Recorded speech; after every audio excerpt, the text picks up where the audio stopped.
नमस्कार दोस्तों ये है 20 वाट का एलईडी बल्ब। तो ये जल नहीं रहा है। सिस्का कंपनी का दोस्तों ये एलईडी बल्ब है। तो सबसे पहले दोस्तों इसको चेक करके दिखाते हैं। दोस्तों ये है सीरीज बोर्ड। तो सीरीज बोर्ड में एक होल्डर लगा दिया है, देखिए इसको इस तरह से लगा दिया है, लेकिन बल्ब नहीं जला है, मतलब ये बल्ब है वो ख़राब है। तो अब इसको दोस्तों खोल लेते हैं। खोलने के लिए दोस्तों हथौड़ी का सहारा लेंगे, इस तरह से धीरे धीरे से इससे हथौड़ी से इसको खोलेंगे। देखिए ये खुल गया, इसका ढक्कन है वो अलग हो गया है। तो चलिए अब इसको बोर्ड में लगाकर इसको फिर से चेक करते हैं।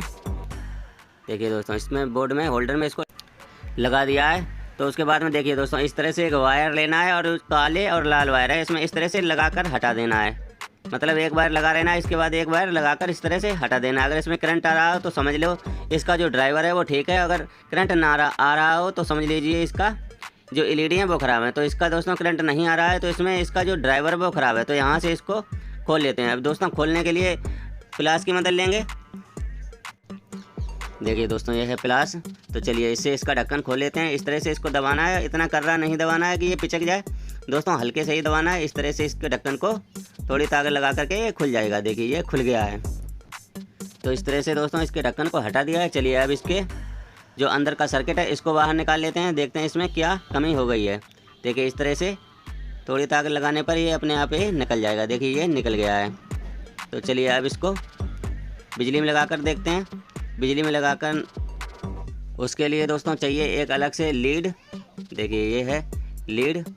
तो चलिए इसको बिजली से लगाकर, ये दोस्तों सीरीज बोर्ड है, देखिए इसको चेक करके दिखाते हैं। ये जलने लगा है, तो इस तरह से इससे चेक करेंगे। सीरीज बोर्ड से ही चेक करना है, डायरेक्ट में नहीं ऐसा करके लगाना है दोस्तों। ये दोनों वायर लगेंगे, जो 4 पिन का ब्रिज रेक्टिफायर लगा हुआ है उसी के ऊपर इन वायरों को जॉइंट करना है। देखिए ये दोस्तों जलने लगा है इसके ऊपर। तो दोस्तों इसका मतलब ये है कि इसकी रेजिस्टेंस ख़राब हो गई होंगी। चलिए रेजिस्टेंस के ऊपर इसको लगाकर चेक करते हैं।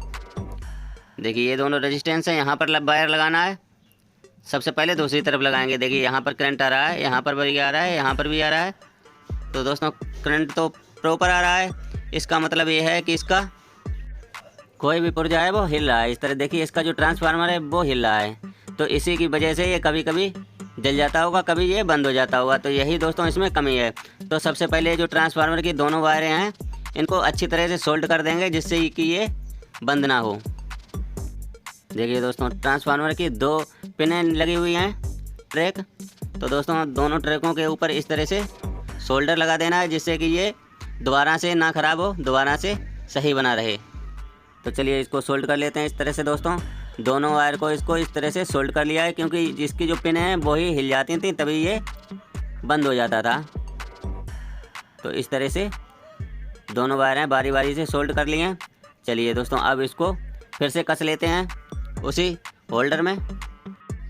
उसी तरह से दोस्तों इसको फंसा देंगे जिस तरह से ये पहले से फंसा हुआ था, बिल्कुल उसी तरह से दोस्तों इसको फिट कर दिया है।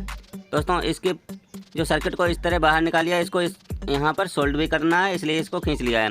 अब दोस्तों ये इसका होल्डर का जो ऊपर का पिन है, इसको दोस्तों सोल्डर हटाकर इसमें नई वायर लगाएंगे, जिससे कि इसकी वायर जो थी वो छोटी वायर थी, तो ये वायर इसमें अब सोल्ड नहीं हो पाएंगी। इसलिए इसमें अलग से वायर दूसरी लगाएंगे, इसलिए इसको हटा देते हैं। इस तरह से दोस्तों इसके सोल्डर को हटा दिया है। अब इसमें नई वायर लगाएंगे। देखिए दोनों वायर हैं वो इस तरह से बारी बारी से निकाल लेना है। देखिए एक वायर निकाल लिया, इसी तरह से दूसरी वायर को निकालकर इसमें नई वायर लगाएंगे। देखिए दोनों वायर हैं वो निकल आई हैं। देखिए दोस्तों इसमें ये दोनों छोटी छोटी वायरें थी, इसलिए इसमें सोल्ड नहीं हो पाए, इसलिए अब इसमें बड़ी वायर लगाएंगे। देखिए दोस्तों 2 वायर लिए हैं दोस्तों इसमें सोल्ड करने के लिए, तो इसको चलिए सोल्ड कर लेते हैं। इस तरह से दोस्तों दोनों वायर बारी बारी से लगा लेना है। देखिए पहली वायर इस तरह से शोल्डर में और पेस्ट लगाकर इसको सोल्ड कर लेते हैं। देखिए वही वाला शोल्डर इसके ऊपर लगा देंगे जो इसके ऊपर से निकला हुआ था। इस तरह से देखिए दोस्तों सोल्ड कर लिया है। चलिए अब इसमें दूसरा वायर भी लगा लेते हैं, इसी तरह से जैसे इस वायर को लगाया था। देखिए दोस्तों ये है दूसरा वायर। इसी तरह से दूसरे वायर को भी पेस्ट लगा करके सोल्डर कर लेना है इस तरह से। देखिए दूसरे वायर को भी सोल्ड कर लिया है बिल्कुल उसी तरह से। अब दोस्तों ये दोनों वायर लगा देंगे उसी सर्किट में ऊपर। देखिए इसी सर्किट के ऊपर इन दोनों वायर को इस तरह से सोल्ड कर लेना है। तो दोस्तों ये इतना कंप्लीट हो गया है।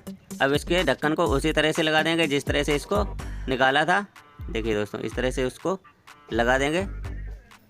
इस तरह से दोस्तों इसको अच्छी तरह से दबा दिया, देखिए बिल्कुल फिट बैठ गया है। चलिए इसको फिर से चेक करके दिखाते हैं। देखिए अब ये बिल्कुल ठीक हो गया है। अब इसके ऊपर का जो ढक्कन है उसको भी लगा देते हैं। इस तरह से दोस्तों इसके ढक्कन को भी फिट कर देते हैं। इस तरह दोस्तों आप अपने घर पर भी LED बल्ब को ठीक कर सकते हैं। दोस्तों वीडियो अच्छा लगा तो वीडियो को एक प्यारा सा लाइक ज़रूर कर देना। धन्यवाद।